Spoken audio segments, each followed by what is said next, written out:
चलो केम छो विद्यार्थी मित्रों। तो नवा विडियो लेक्चर में धोरण 11 चेप्टर आपणे करता था 14मु जेनुं नाम छे दोलनो। एमां छेल्ले जे आपणे सादा लोलक माटे आवर्तकाळ अने आवृत्तिना सूत्र आपणे भणी गया अने एने लगता 3-4 दाखला आपणे करेला अने हवे वधारे अंदर डीपमां आपणे जवानुं छे। जे मटीरियलनी अंदर आपणे आपेला छे सादा लोलक माटे आवर्तकाळ, तो आवर्तकाळनुं सूत्र आवर्तकाळ T નું सूत्र कैपिटल T = 2π √L/G અને જો સાદા લોલક માટે આવૃત્તિનું સૂત્ર લખવું હોય તો 1/2π √G/L। બરાબર, આ આવૃત્તિ અને આવર્તકાળના સૂત્ર આપણને સાદા લોલકવાળી થિયરીની અંદર મળી ગયા છે। બંનેનો ઉપયોગ આજે જે દાખલા કરવાના છે એની અંદર આવવાનો છે, એટલે બંનેને આપણે સાઈડમાં કરી લીધા। દાખલા કયા કરવાના છે એનો પ્રશ્ન જે છે હું વાંચું છું। 204 નંબરનો પ્રશ્ન અને 79 નંબરના પેજ ઉપર 79 નંબરના પેજ ઉપર આપેલું છે। પ્રશ્નમાં કંઈક એવું છે, 1 સેકન્ડ લોલકની લંબાઈ જો બમણી કરવામાં આવે તો તેનો આવર્તકાળ શું થશે। જો પ્રશ્નમાં એવું કીધું છે, 204 નંબરનો પ્રશ્ન છે, સેકન્ડ લોલક આપેલું છે, સેકન્ડ લોલક ની લંબાઈ કેટલી કરે છે તો કે બમણી। સેકન્ડ લોલકની લંબાઈ અગર બમણી કરવામાં આવે તો આવર્તકાળ જે છે એ શું થશે? તો આવર્તકાળ ખાલી જગ્યા। બરાબર, સેકન્ડ લોલક એટલે શું કે જેના દોલન માટે 2 સેકન્ડ લાગે। તમે અહીંયા જો માની લો કે આ કોઈ જડ આધાર તમને આપી દીધો છે, આ લોલક છે। બરાબર, માની લો કે તમે અહીંયાથી ગતિની શરૂઆત કરો છો, પછી લોલક આ બાજુ ગયું અને પાછું એ આ બાજુ આવે છે।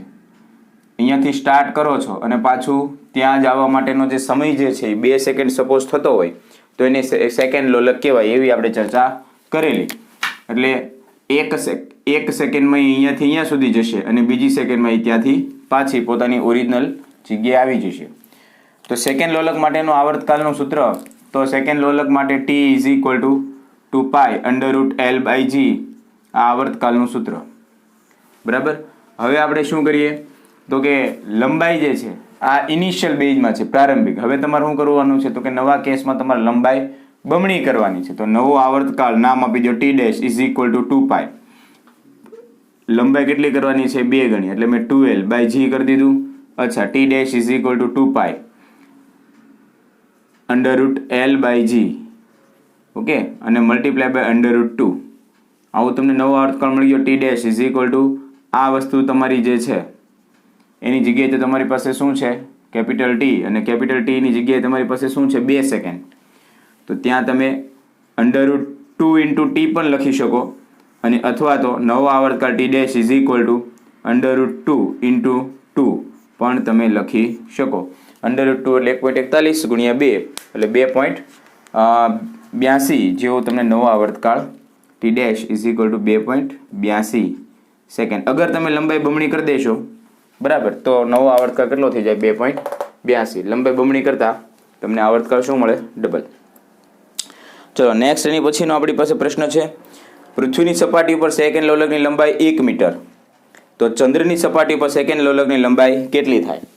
હવે જો એની પછીનો જે પ્રશ્ન આપ્યો છે એમાં કંઈક એવું આપ્યું છે, 205 નંબરનો પ્રશ્ન, પૃથ્વીની સપાટી પર આવર્તકાળ દાખલા તરીકે T, ચંદ્રની સપાટી પર આવર્તકાળ T, પણ બીજું એવું કીધું છે પૃથ્વીની સપાટી પર સેકન્ડ લોલકની લંબાઈ 1 મીટર, તો ચંદ્રની સપાટી પર લોલકની લંબાઈ કેટલી? પૃથ્વીની સપાટી ઉપર જે લંબાઈ આપણને આપી છે સાદા લોલકની લંબાઈ, એ લંબાઈ આપી છે 1 મીટર। કેટલી આપી છે? 1 મીટર। તો ચંદ્રની સપાટી ઉપર એની લંબાઈ જે છે એ કેટલી? બરાબર, સેકન્ડ લોલક આપણને લેવાનું કીધું છે બંને કિસ્સામાં। તો સેકન્ડ લોલક આપણે લેશું તો સેકન્ડ લોલકનો આવર્તકાળ કેટલો થાય તો કે 2 સેકન્ડ। પછી પૃથ્વીની સપાટી હોય કે ચંદ્રની સપાટી ઉપર હોય એનાથી કોઈ ફરક પડતો નથી। સેકન્ડ લોલક કે જેનો આવર્તકાળ 2 સેકન્ડ હોય, તો સૂત્ર આપણે લખીએ તો પૃથ્વીની સપાટી TE નામ આપી દો। પૃથ્વીની સપાટી ઉપર આવર્તકાળ TE = 2π √LE, પૃથ્વીની સપાટી ઉપર લંબાઈ અને GE પૃથ્વીની સપાટી ઉપર ગુરુત્વ પ્રવેગ. એવી જ રીતે તમારે ચંદ્ર માટે લખવાનું, તો ચંદ્ર માટે TM is equal to 2π √LM by GM. આ સમીકરણ નંબર 1, આ સમીકરણ નંબર 2. હવે શું કરો, બંનેનો લ્યો ગુણોત્તર. તો ખરેખર તમારે શું જોઈએ છે, તો કે તમારે ચંદ્રની સપાટી ઉપર કેટલી લંબાઈ હોય. પૃથ્વીની સપાટી ઉપર સેકન્ડ લોલકની લંબાઈ 1 મીટર આપી છે. ચંદ્રની સપાટી ઉપર કેટલી હોય એની ગણતરી તમારે કરવાની છે. તો આપણે એક કામ કરી દઈએ, બંનેનો લઈ લઈએ ગુણોત્તર, એટલે કે TM by TE is equal to, TM ની વેલ્યુ શું છે, તો કે 2π √LM બાય GM છેદમાં TE શું છે, 2π √LE બાય GE. 2π કેન્સલ થઈ જાય. TM by TE is equal to શું થઈ જાય, તો કે √LM by LM by LE અને ગુણ્યા, બરાબર, આ પહેલો બ્રેકેટ અંડરરૂટમાં, બીજાની અંદર છેદનો છેદ જશે અંશની અંદર, એટલે ત્યાં શું થશે, તો કે GE બાય GM. પૃથ્વીનો ગુરુત્વ પ્રવેગ અને ચંદ્ર ઉપર ગુરુત્વ પ્રવેગ. હવે આપણને ખબર છે શું, તો કે ચંદ્રની સપાટી ઉપર જે ગુરુત્વ પ્રવેગ છે એ પૃથ્વીની સપાટી ઉપર જે ગુરુત્વ પ્રવેગ છે એના કરતાં કેટલો છે, તો કે 6ઠ્ઠા ભાગનો. ચંદ્રની સપાટી ઉપર ગુરુત્વ પ્રવેગ એ પૃથ્વીની સપાટી ઉપર ગુરુત્વ પ્રવેગ કરતાં 6ઠ્ઠા ભાગનો. એટલે જે જગ્યાએ તમારી પાસે GM છે એ જગ્યાએ તમે શું લખી શકશો, તો કે GE બાય 6. અને LE એટલે કે પૃથ્વીની સપાટી ઉપર સેકન્ડ લોલકની લંબાઈ એ તમને પ્રશ્નમાં 1 મીટર આપી છે. આ જે છે એ બંને બાજુ, અહીંયા સેકન્ડ, 2 સેકન્ડ, અહીંયા 2 સેકન્ડ, બરાબર. TM એટલે ચંદ્રની સપાટી ઉપર સેકન્ડ લોલકનો આવર્તકાળ, TE એટલે પૃથ્વીની સપાટી ઉપર સેકન્ડ લોલકનો આવર્તકાળ, તો એ એક જ સરખો છે. એટલે આ જે સમીકરણ જે છે, સમીકરણ 3, એમાં જમણે ડાબી બાજુ આવી ગયું 1 ઇઝ ઇક્વલ ટુ √ અહીંયા ખાલી થશે તમારી પાસે √ અહીંયા તમે લખી દો LM બાય 1, GLE ની કિંમત 1 ઇન્ટુ GM ની કિંમત કેટલી લખવાની છે, GE બાય 6. તો અહીંયા તમારી પાસે GE ઓલરેડી છે, GM ની જગ્યાએ લખવાનું GE બાય 6, GE બાય 6 એ ઉપર ગયું, GE કેન્સલ, √6, એટલે 1 બરાબર અહીંયા આવી ગયું √LM.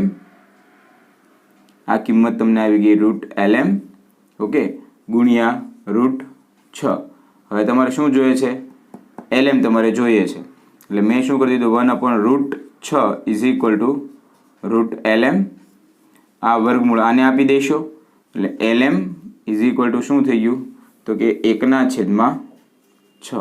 એટલે કે ચંદ્રની સપાટી ઉપર લંબાઈ જે છે એ કેટલી થઈ જાય, તો કે 1/6 જેટલી થઈ જાય. ચલો નેક્સ્ટ આપણે આગળ વધીએ. તો નવો જે પ્રશ્ન છે એ 207 નંબરનો પ્રશ્ન છે, બરાબર. જે એવા અગત્યના હોય ને ઇમ્પોર્ટન્ટ હોય એવા જ આપણે કરીએ છીએ. 207 નંબર, એમાં કાંઈક એવું આપેલું છે. પ્રશ્ન હું રીડ કરું છું. એક સાદા લોલક સરળ આવર્ત ગતિ કરતાં સાદા લોલકની લંબાઈમાં 21% વધારો થાય તો તેના આવર્તકાળમાં કેટલા ટકાનો વધારો થાય? પ્રશ્ન તમે સમજજો. આવા બહુ બધા પ્રશ્ન તમને JEE નીટમાં આવશે. પહેલાં તો સાદું લોલક છે, એના આવર્તકાળમાં સાદા લોલકની લંબાઈમાં કેટલો વધારો કરે છે, તો કે 21%. તો કે સાદા લોલકની લંબાઈમાં 21%નો વધારો કરતા નવો આવર્તકાળ ખાલી જગ્યા. હવે અહીંયા તમે ખાસ ધ્યાન આપજો. શું કરે છે, લંબાઈમાં 21%નો વધારો કરે છે. ક્યારેક વધારો કરશે, ક્યારેક ઘટાડો કરશે, ક્યારેક લંબાઈ બમણી કરશે, ક્યારેક લંબાઈ 4 ગણી કરશે, ક્યારેક લંબાઈ બીજા ભાગની અડધી કરશે, ત્રીજા ભાગની કરશે. આવા ઘણા બધા પ્રશ્ન એ ફેરવીને પૂછી શકે છે. આપણે યાદ એવું જ રાખવાનું છે કે માની લો કે અત્યારે પ્રશ્નમાં એવું આપ્યું છે કે લંબાઈમાં 21%નો વધારો કરે છે. તો જે જૂની લંબાઈ જે છે, જૂની, બરાબર, એ જૂની લંબાઈને તમે L નામ આપી દો. આ તમારી જૂની લંબાઈ, બરાબર, જૂની લંબાઈ, એને તમે શું નામ આપી દો, તો કે L. હવે નવી લંબાઈ તમારે જોતી છે, તો એ એવું કહે છે કે જે લંબાઈ હતી એમાં 21% વધારો. એટલે આપણે એવું ધારીને ચાલીએ કે આની લંબાઈ L હોય, બરાબર, જૂની લંબાઈ L હોય તો નવી લંબાઈ એટલે કે L ડેશ કેટલું થઈ જાય? તો કે 1.21 L થઈ જાય. ઓલાને તમે 100% ગણી લો, બરાબર, અને ટકાવારીમાંથી કાઢવા માટે તમે ભાગ્યા 100 કરશો એટલે 0.21 નો વધારો થયો. 21% એટલે શું? 21 ભાગ્યા 100, 21 ભાગ્યા 100 એટલે 0.21 નો વધારો થયો. એક તો ઓલરેડી તમારી પાસે હતું, એમાં તમે 21% શું કર્યું? વધારો કર્યો. એટલે નવી લંબાઈ કેટલી થઈ ગઈ? તો કે L dash is equal two 1.21 L. તો હવે જૂનો આવર્તકાળ, તો જૂનો આવર્તકાળનું સૂત્ર શું થાય? તો કે T is equal to 2π √L/G. આ તમારો જૂનો આવર્તકાળ. અગર નવો આવર્તકાળ લખવો હોય તો T dash is equal to 2π √L'/G. G એમને રાખ્યો છે, L ડેશ જે છે એમાં જ ખાલી ફેરફાર 21% કીધો છે. તો નવો આવર્તકાળ T ડેશ બરાબર 2π L ડેશ ની જગ્યાએ તમે શું મૂકશો? તો કે 1.21 L. તો 1.21 L/G. T dash is equal to 2π √L/G multiply by √1.21. Okay, હવે આ વસ્તુ તો તમારી પાસે હતી જ. આ તમારો જૂનો આવર્તકાળ થાય છે. જો તો T dash is equal two જૂનો આવર્તકાળ એટલે કે T અને √1.21 121. તો 121 નું વર્ગમૂળ કેટલું થઈ જશે? તો કે 11. પણ 1.21 છે એટલે શું થશે? 1.1 ઓફ T. એટલે નવો આવર્તકાળ કેટલો થયો? તો કે પહેલા જે હતો એનું કરતા 1.1 ગણો, 1.1 ગણો. પહેલા આવર્તકાળ T હતો અને 1.1 ગણો નવો આવર્તકાળ થયો. ખાલી તમે અહીંયા ધ્યાન આપો ને, અહીંયાથી પણ જવાબ આવે. અહીંયા એણે એવું કીધું છે 21% વધારો. 21% વધારો થયો, લંબાઈમાં વધારો કીધો છે. 21% વધારો કરશો એટલે અહીંયા શું આવી જશે? 1.1 તમારે આવી જશે. માની લો કે તમને એવું કીધું હોય કે ભાઈ 25% વધારો. શું કે 25% વધારો? 25% વધારો કહેશે તો આ જે સૂત્ર તમે લખ્યું એ 25% વધારો હોય તો શું થઈ જાય? તો કે 1.25 L થઈ જાય. બરાબર, એ 1.25 L અહીંયા આવે તો અહીંયા તમારે √1.25 કરવું પડે. બરાબર, એ √1.25 એટલે 1 સમથિંગ જ તમારે જવાબ આવે. બરાબર, માની લો કે તમને એવું કીધું 50% વધારો, તો 50% વધારો કરો તો અહીંયા 1.50 આવી જાય. અહીંયા 1.50 નું વર્ગમૂળ કરવાનું, તો આ નવો આવર્તકાળ તમને મળી જાય. જરૂરી નથી કે તમને વધારો જ પૂછે. એની પછીનો એક પ્રશ્ન છે, એની અંદર આપણે ઘટાડો પૂછ્યો છે, જે 208 નંબરનો પ્રશ્ન છે. તો એનાથી કોઈ પણ પ્રકારની ચિંતા કરવાની જરૂર નથી. એમાં એવું કીધું છે કે સાદા લોલકની લંબાઈમાં 19% ઘટાડો કરે છે. 19% ઘટાડો કરે છે. તો આપણે તો આપણો જે નિયમ છે ને વળગી રહેવાનું છે. ખાલી તમે, હું સિમ્પલ તમને કહું તો કે આવર્તકાળ ડાયરેક્ટલી પ્રોપોર્શનલ ટુ L હતું, એટલે કે √L હતું. બરાબર, લંબાઈમાં વધારો કરશો એટલે આવર્તકાળમાં વધારો થાય, લંબાઈમાં ઘટાડો કરશો એટલે આવર્તકાળમાં ઘટાડો થાય. તો ઓબ્વિયસલી તમે 19% ઘટાડો કરો છો તો આવર્તકાળમાં પણ તમને ઘટાડો મળે. હવે કેટલો ઘટાડો મળે ગણતરી કરવી હોય તો હવે ડાયરેક્ટ હું લખું, નવો આવર્તકાળ T dash is equal to 2π √L'/G થઈ જાય. હવે L ડેશ કેટલું થાય? તો કે પહેલા કેટલું હતું? તો કે 1. ઓલા પણ 21 હતું એટલે 1.21 કર્યું. બરાબર, અહીંયા 19 તમને આપ્યું છે તો 1 ઓલરેડી હતું, 1% હતું. બરાબર, 1 એમાંથી તમે 19 બાદ કરો એટલે શું થઈ જાય? તો કે 0.81. 1 માં તમે 21 ઉમેરો તો 1.21. પછી 1 માંથી તમારે 19 બાદ કરવાનું, 1 માંથી 19 બાદ કરો એટલે 0.81 ઓફ L. આ તમને નવી લંબાઈ મળી, એ તમે અહીંયા મૂકો એટલે શું થઈ જાય? તો કે 2π √L ડેશ, L ડેશ ની વેલ્યુ 0.81 L/G થઈ જાય. એટલે કે 2π √L/G અને ગુણ્યા √0.81. ઓકે, આ તો તમારો જૂનો આવર્તકાળ થઈ ગયો. T dash is equal two T 0.81 એટલે 0.9 થશે. તો 0.9 ઓફ T તમને નવો આવર્તકાળ જે છે એ મળી ગયો. બરાબર, નવો આવર્તકાળ જે છે કેટલો મળી ગયો? 0.9 T જેટલો મળ્યો.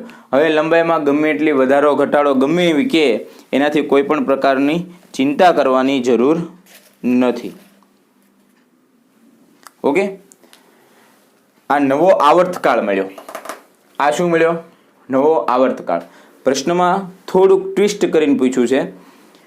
તો કે સાદા લોલક લંબાઈ 19% જેટલી ઘટાડતા તેનો આવર્તકાળ જે છે એ કેટલો? તો આવર્તકાળ આટલો મળી ગયો આપણને. નવો આવર્તકાળ કેટલો મળી ગયો? 0.9t જેટલો મળી ગયો. હવે તમને એવું પૂછ્યું કે કેટલો આવર્તકાળમાં કેટલો ઘટાડો થાય છે. નવો આવર્તકાળ નહીં, પ્રશ્ન તમે સમજો. નવો આવર્તકાળ નહીં, આવર્તકાળમાં કેટલો ઘટાડો થાય છે એવું તમને પૂછ્યું હોત તો અહીંયા ગણતરી આપણે કરીએ તો ઘટાડા માટે શું કરવું પડે કે આવર્તકાળમાં કેટલો ઘટાડો થયો છે. તો ઘટાડો જે થયો હોય તો એને ડેલ્ટા ટી જેવું નામ આપો. તો ડેલ્ટા ટી પહેલાં કેટલો છે તો કે 1, બરાબર. પહેલાં તમારી પાસે આવર્તકાળ 1t હતો એવું માની લો ને. અહીંયા તમે 0.9 લીધું છે એટલે માઇનસ અહીંયા તમે શું કરશો તો કે 0.9. નવો આવર્તકાળ કેટલો આવ્યો તો કે 0.9t, બરાબર. પહેલાં કેટલો હતો તો કે 1t, પછી કેટલો કર્યો તો કે 0.9t. એટલે ડેલ્ટા ટી જે છે એ કેટલું મળશે તો કે 0.1 ઓફ t મળશે. એટલે નવો આવર્તકાળ તમને ઘટાડો જે છે એ કેટલો મળ્યો તો કે 0.1t જેટલો તમને ઘટાડો મળ્યો. હવે બીજી વસ્તુ કે ટકાવારીમાં તમારે જોતું હોય તો કેટલો ઘટાડો થયો તો ડેલ્ટા ટી 0.1 આપ્યું છે એટલે 10% તમને શું થયું હોય આવર્તકાળમાં ઘટાડો થયો હોય. પહેલાં જે કંઈ આવર્તકાળ તમને મળતો હોય, માની લો કે 50 સેકન્ડ મળતો હોય તેનો 10%નો ઘટાડો થઈ ગયો તો 10% 50નું 10% એટલે 50 ગુણ્યા 10 ભાગ્યા 100. 50 ગુણ્યા 10 ભાગ્યા તમે 100 કરશો 0,000. ઓકે, એટલે પહેલાં 50 આવતું હતું તો હવેનો 10%નો ઘટાડો કરો તો હવે કેટલી આવે 45 સેકન્ડ. અગર લંબાઈમાં 19%નો ઘટાડો થાય તો પહેલા આવર્તકાળ 50 સેકન્ડ મળતું હોય તો હવે કેટલું મળશે તો કે 45 સેકન્ડ, એટલે કે 10%નો ઘટાડો થયો છે. ઓકે, એવી રીતે અહીંયા કેટલો વધારો થયો એની પણ ગણતરી તમે કરી શકો. પહેલાં 1 મળતું તો હવે 1.1 મળે છે, બરાબર. કે આવર્તકાળમાં કેટલો વધારો થયો. આટલું કોપી કરો, સ્ક્રીનશોટ પાડી લો, પછી આપણે આગળ વધીએ. ચલો વિદ્યાર્થી મિત્રો, તો આગળ વધીએ છીએ. નેક્સ્ટ જે પ્રશ્ન છે એ 210 નંબરનો પ્રશ્ન. જે પ્રશ્ન હું વાંચું છું એમાં એવું કીધું છે કે બે લોલકની આવૃત્તિઓનો ગુણોત્તર 2/3 છે તો તેની લંબાઈનો ગુણોત્તર કેટલો થાય એવું તમને કીધું છે. બહુ સરળ એવો પ્રશ્ન છે, ફટાફટ આપણે જોઈ લઈએ કે બે લોલક જે છે એની આવૃત્તિનો ગુણોત્તર એટલે કે f1/f2 તમને આપ્યું છે 2/3. તો તમને એવું કીધું છે કે L1/L2 એટલે કે લંબાઈનો ગુણોત્તર કેટલો થાય. તો આવૃત્તિનું સૂત્ર f શું થાય તો કે 1/2π √g/L થશે. ખાસ ધ્યાન આપજો. હવે બંનેનો ગુણોત્તર આવી બે સમીકરણ તમારે લઈ લેવાના છે. f1/f2 તમે કરો તો શું થઈ જાય 2π તો બંનેમાંથી કેન્સલ થઈ જાય. વચ્ચે શું તો કે g બંનેમાંથી કેન્સલ થઈ જાય. એટલે f જે છે f1 લખશો તો એ ઇન્વર્સલી પ્રોપોર્શનલ ટુ √L1 થાય. ઓકે, તો અહીંયા શું આવી જશે તો કે √L2/L1 તમને આવી જાય. L2/L1 તમારે ખરેખર ગોતવાનું છે અને તમે અહીંયા મોકલી દો. f1/f2 તમને આપ્યું છે 2/3 વર્ગ આને આપી દો એટલે વર્ગમૂળ આને આપી દો એટલે વર્ગ થઈ જશે L2/L1. એટલે અહીંયા શું થઈ ગયું 4/9 L2/L1. એટલે લંબાઈનો ગુણોત્તર તમારે જોતો હોય L1/L2 તો L1/L2 તમને કેટલો મળશે તો કે 9/4. બહુ સરળ એવો દાખલો તમને આપેલો છે. નેક્સ્ટ એક એવો દાખલો છે 212 નંબર. 211 જે છે એ કરવાની જરૂર નથી, બરાબર. 212 નંબરનો જે દાખલો છે એ આપણે જોઈએ છે. તો એમાં જોઈએ પ્રશ્નમાં શું આપ્યું છે. 212 નંબરનો દાખલો. પ્રશ્નમાં કંઈક એવું આપ્યું છે કે નિયત બિંદુ પરથી પસાર થતા એક 0.5 લંબાઈ વાળા સાદા લોલકના ગોળાનો વેગ તમને 3 મીટર/સેકન્ડ છે. જ્યારે લોલક શિરોલંબ સાથે 60નો ખૂણો બનાવે ત્યારે તેના ગોળાનો વેગ જે છે એ કેટલો થશે. જ્યારે 60નો ખૂણો બનાવે ત્યારે એનો વેગ, ટૂંકમાં લંબાઈ, વેગ અને ખૂણો આ ત્રણ વસ્તુ તમને આપી દીધી છે. લંબાઈ, લોલકની લંબાઈ 0.5 મીટર, વેગ જે છે એ 3 મીટર/સેકન્ડ. પણ ક્યારે આપ્યું છે લોલકના ગોળાનો વેગ 3 મીટર/સેકન્ડ, 60નો ખૂણો બનાવે. જ્યારે 60નો ખૂણો બનાવે ત્યારે તેનો વેગ જે છે એ કેટલો, અને થીટાની કિંમત તમને કેટલી આપી છે તો કે 60ની, બરાબર.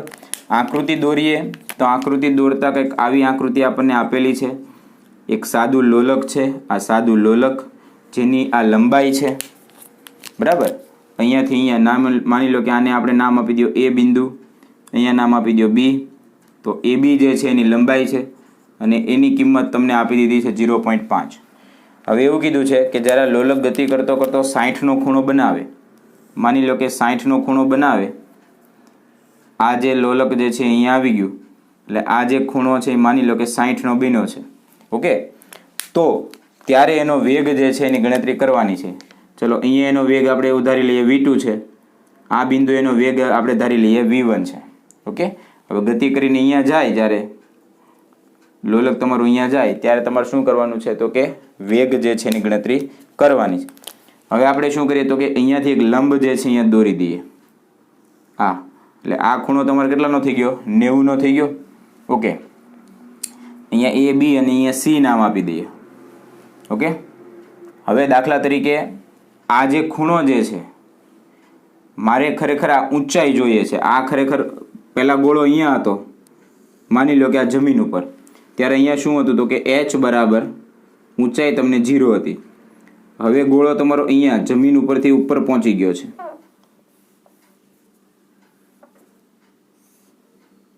હવે ગોળો ક્યાં છે તો કે અહીંયા, એટલે આટલી ઊંચાઈ જે છે એ h છે. હવે એ મારે ઊંચાઈ જોતી હોય h, તો એ મને h ઊંચાઈ કઈ રીતે મળશે તો એ તમે જુઓ. એ h ઊંચાઈ તમારે ગોતવી હોય તો તમારે શું કરવું પડશે તો કે આખી લંબાઈ કેટલી છે તો કે AB, એમાંથી તમારે શું કરવું પડશે તો કે ચલો અહીંયા ABC અને D નામ આપી દો, માઇનસ AD તમે કરશો એટલે તમને શું મળી જશે? DB, એટલે કે ઊંચાઈ જે છે એ તમને મળી જશે. AB જે છે એ આપણી પાસે L છે. શું છે? L. અને AD જે છે એ થશે L cos 60. કેટલું થશે? L cos 60. અચ્છા, એક કામ કરી દો, L જે છે એ કોમન કાઢી દો તો 1 માઇનસ cos 60 થઈ જાય. cos 60 એટલે 1/2, 1 માઇનસ 1/2 એટલે 1/2 જ વધે. તો એ h જે છે એ કેટલી તમને મળશે તો કે L/2. ઓકે, AD જે છે એ cos 60 કઈ રીતના આવે તો કે આ ખૂણો છે બરાબર, cosનું સૂત્ર તમે એપ્લાઇડ કરો, cos 60 ઇઝ ઇક્વલ ટુ પાસેની બાજુ એટલે કે AD છેદમાં કર્ણ એટલે કે AC. ઓકે, એમાંથી મારે જોઈએ છે શું તો ભાઈ મારે જોઈએ છે AD. અહીંયાથી એટલું તો AD ઇઝ ઇક્વલ ટુ શું થઈ જાય તો કે AC ઇન્ટુ cos 60. AC એટલે ખરેખર દોરીની લંબાઈ જ છે જે આપણે L ધારી છે. ઓકે, એટલે h જે છે એની કિંમત તમને L/2 મળી જશે. હવે તમે શું કરો તો કે આ બિંદુ પાસે, પહેલા આ બિંદુ લઈ લો, B બિંદુ પાસે. B બિંદુ પાસે ઉર્જા આપણે જે આકૃતિ બનાવી છે અને ટેક્સ્ટબુકમાં આકૃતિમાં જે નોટેશન છે એ અલગ છે, એટલે ધ્યાન આપજો. B પાસે ઉર્જા, તો B પાસે ઉર્જા કેટલી થાય તો કે B પાસે ઉર્જા capital E is equal two 1/2 mv² જ થાય પ્લસ 0 થાય. સ્થિતિ ઉર્જા ન આવે કારણ કે h બરાબર 0 છે. h બરાબર 0 બિંદુ પર સ્થિતિ ઉર્જા 0 હોય બરાબર, એટલે સ્થિતિ ઉર્જાની ગણતરી કરવાની જરૂર નથી. હવે ક્યાં તો કે C બિંદુ પાસે ઉર્જા, તો C પાસે અગર ઉર્જા જે છે એની ગણતરી તમે કરો તો C પાસે E ઇઝ ઇક્વલ ટુ શું થઈ જાય? 1/2 m. અહીંયા વેગ v1 છે તો v1² અહીંયા v1 કરી દઈએ પ્લસ અહીંયા થશે, અચ્છા C પાસે છે mv2² પ્લસ mgh થશે. અહીંયા કંઈક ને કંઈક એની ઉર્જા મળશે. હવે આપણે શું કરી દઈએ? બંને સમીકરણને સરખાઈ દઈએ. તો બંને સમીકરણ તમે સરખાવો તો અહીંયા 1/2 mv2² plus mgh is equal two 1/2 mv1² થઈ ગયું. અચ્છા, અને આ બાજુ મોકલી દઈએ તો 1/2 mv2² is equal two 1/2 mv1² minus mgh થઈ જાય. m ઉડાડી દો, 1/2 ઉડાડી દો, અહીંયા 2 આપણે ગુણી દઈશું એટલે v2² is equal two v1² minus 2gh થઈ ગયું. આ સમીકરણ ડાયરેક્ટ એ તમે JEE નીટ માટે યાદ રાખી શકો છો બરાબર. આવો કોઈ કોન્સેપ્ટવાળો દાખલો આવે તો ડાયરેક્ટ JEE નીટમાં તો આ બધી ગણતરી કરવાની જરૂર નથી. v2² is equal two v1² minus 2gh કરી ગણતરી કરી શકો છો. ચલો, તો v2² મારે જોઈએ છે, v1² ની કિંમત પ્રશ્નમાં જ આપી છે 3 છે, 3નો વર્ગ એટલે 9 થશે, માઇનસ 3નો વર્ગ એટલે 9 થશે, માઇનસ 2, g ની કિંમત 10, યા પ્રશ્નની અંદર 9.10 લઈ લો. અને h જે છે એ તમારું L/2, L કેટલું હતું 0.5, 0.5/2 એટલે 0.25 એટલે 0.25. ઓકે, આ બધાની ગણતરી કરશો એટલે V2² તમને મળશે. પછી તમે રૂટ કાઢશો એટલે તમને શું મળી જશે V2. ફાઇનલી હું કિંમત મૂકું છું ડાયરેક્ટ તો 2 મીટર/સેકન્ડ તમને મળે છે. ખાલી V2ની કિંમત 2 મીટર/સેકન્ડ મળે છે. આ 0.25 ગુણ્યા 2 કરશો એટલે 50 ગુણ્યા 2 કરશો એટલે 5, એ 9માં જાય એટલે 4, 4નું વર્ગમૂળ નીકળી જાય એટલે 2.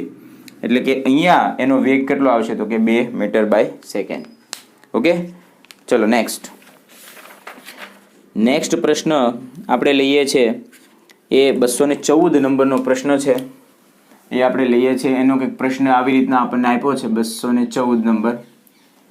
તો એમાં એવું આપ્યું છે, પૃથ્વી પર જેનો આવર્તકાળ 2 સેકન્ડ છે તેવા લોલક વાળું ઘડિયાળ ચંદ્ર ઉપર લઈ જતા તે આગળ જશે કે પાછળ? 1 કલાકમાં ઘડિયાળ કેટલી આગળ જશે કે પાછળ? હવે પ્રશ્ન તમે ખાસ સમજજો. અહીંયા તમને એક સાદું લોલક આપ્યું છે કે જેનો આવર્તકાળ 2 સેકન્ડ છે. શું આપ્યું છે? સાદું લોલક આપ્યું છે જેનો આવર્તકાળ 2 સેકન્ડ છે. એને તમારે પૃથ્વી ઉપરથી ચંદ્ર ઉપર લઈ જવાનું છે. પૃથ્વી ઉપર ચંદ્ર ઉપર લઈ જાઓ તો એમાં શું ફરક પડે છે? આવર્તકાળ વધે ઘટે શું થાય છે? આપણે ડાયરેક્ટ એવી રીતે જવાબ આપી શકીએ, અગર પૃથ્વી ઉપરથી કોઈ સાદા લોલકને ચંદ્ર ઉપર લઈ જાઓ તો પૃથ્વી પર ગુરુત્વ પ્રવેગ GE છે. જ્યારે ચંદ્ર ઉપર લઈ જશો તો ગુરુત્વ પ્રવેગ કેટલો થઈ જાય તો કે GE = gm/6. એટલે ગુરુત્વ પ્રવેગ ઘટે છે. તો ગુરુત્વ પ્રવેગ ઘટે તો ઓબ્વિયસલી આવર્તકાળ વધે. આવર્તકાળ વધે એટલે માની લો કે અહીંયા એનો આવર્તકાળ પ્રશ્નમાં આપણને 2 સેકન્ડ આપ્યો છે તો અહીંયા 3 સેકન્ડ હોઈ શકે, 3.5 સેકન્ડ, 4 સેકન્ડ, 4.5, 5 સેકન્ડ આવર્તકાળ વધે છે. બરાબર. તો પ્રશ્ન આપણે જોઈએ પૃથ્વીની સપાટી ઉપર. ક્યાં? પૃથ્વીની સપાટી પર તમને આવર્તકાળ કેટલો આપ્યો છે તો કે 2 સેકન્ડ. હવે તમે શું કરો, એને ક્યાં લઈ જાઓ તો કે ચંદ્રની સપાટી ઉપર લઈ જવાનું છે. તો સાદા લોલકની આવર્તકાળ, હવે ખાસ અહીંયા એવું ધ્યાન આપજો, સાદું લોલક છે, સેકન્ડ લોલક નથી. શું? સાદું લોલક છે. સાદા લોલકનો આવર્તકાળ 2 સેકન્ડ છે, સેકન્ડ લોલક નથી આપ્યો. ઓકે, તો ચંદ્રની સપાટી ઉપર તમે લઈ જાઓ તો ચંદ્રની સપાટી પર TM કેટલું થાય તો કે આ 2 સેકન્ડથી વધે ઘટે શું થાય એની ગણતરી કરવાની છે. ચલો તો આપણે શું કરીએ, TM એટલે કે ચંદ્રની સપાટી ઉપર આવર્તકાળ 2π√L તો એમને જ રાખે છે અને અહીંયા આવશે GM. અચ્છા, TM = 2π√L અને GM ની વેલ્યુ કેટલી છે તો કે GE/6 છે. તો GE/6 તો એને મોકલી દો તમે ઉપર. ઓકે, તો TM = તમને શું મળી ગયું 2π√6L/GE. આ તમને TM નું સૂત્ર મળ્યું. એવી રીતે તમે TE નું સૂત્ર લઈ લો તો TE = શું થાય તો કે 2π√L/GE. બંનેનો લઈ લો ગુણોત્તર. તો TM/TE, TM/T એટલે કે ચંદ્ર પર આવર્તકાળ ભાગ્યા પૃથ્વી પર આવર્તકાળ. ચંદ્ર પર આવર્તકાળ કેટલો છે એમાંથી 2π બેમાંથી જાય કેન્સલ. બરાબર. અહીંયા શું થઈ જશે, TM તમને આપ્યું છે એટલે √6 √6L ભાગ્યા L ગુણ્યા √ ની અંદર આ GE છેદનો છેદ જશે ઉપર, GE/GE 2 ઉડી ગયા. TM = √6 × TE કેટલું આપ્યું છે 2 સેકન્ડ એટલે TE √6 જે આપણે ગણતરી કરવી પડશે. તો √6 જે છે એની કિંમત તમને જે કોઈ ભી મળશે, બરાબર, એ √6 જે છે એને ગુણ્યા તમે 2 કરશો એટલે તમને શું મળશે, સોરી TM અહીંયા આવશે. TM એટલે કે ચંદ્ર ઉપરનો આવર્તકાળ જે છે એ તમને મળશે. ઓકે, તમે આ ગણતરી કરજો √6, બરાબર, √6 કંઈની ગણતરી કરજો ને TM ની કિંમત એટલે કે ચંદ્ર ઉપર આવર્તકાળ જે છે એ તમને મળશે. ઓબ્વિયસલી તમે શું કર્યું છે તો કે ગુરુત્વ પ્રવેગ જે છે એ ગુરુત્વ પ્રવેગ જે પૃથ્વી પર હતો એના કરતાં તમે છઠ્ઠા ભાગનો લઈ લીધો છે તો આવર્તકાળની કિંમત વધશે જ. હું ડાયરેક્ટ જવાબ લખું છું, લગભગ તમને 4.472 જેવું મળશે. 4.472 4.400 મને તો પ્રશ્નમાં ડાયરેક્ટ આપ્યું છે અહીંયા જવાબમાં 472. થોડુંક આમાં વધઘટ હોઈ શકે છે એક્ઝેક્ટ 4.472 ન હોય તો સહેજ આગળ પાછળ હોઈ શકે છે. પણ ચંદ્રની સપાટી ઉપર તમને કેટલો મળશે પ્રવેગ, આવર્તકાળ, ચંદ્રની સપાટી ઉપર તમને આવર્તકાળ મળશે આટલો, Tm = 4.472 સેકન્ડ.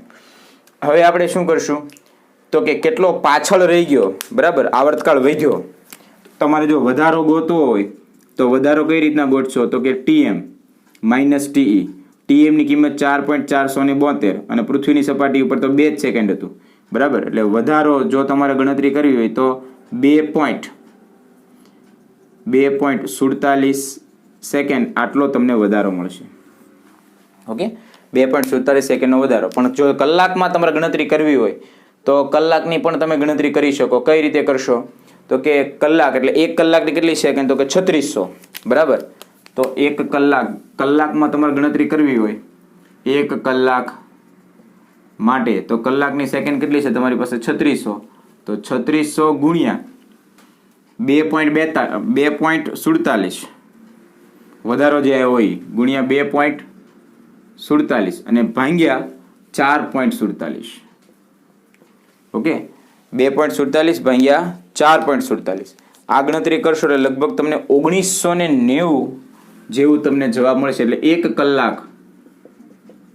કલાકમાં ભાઈ કેટલી સેકન્ડ વધારે થઈ તો કે 1990 સેકન્ડ જેટલો ફરક તમને મળશે.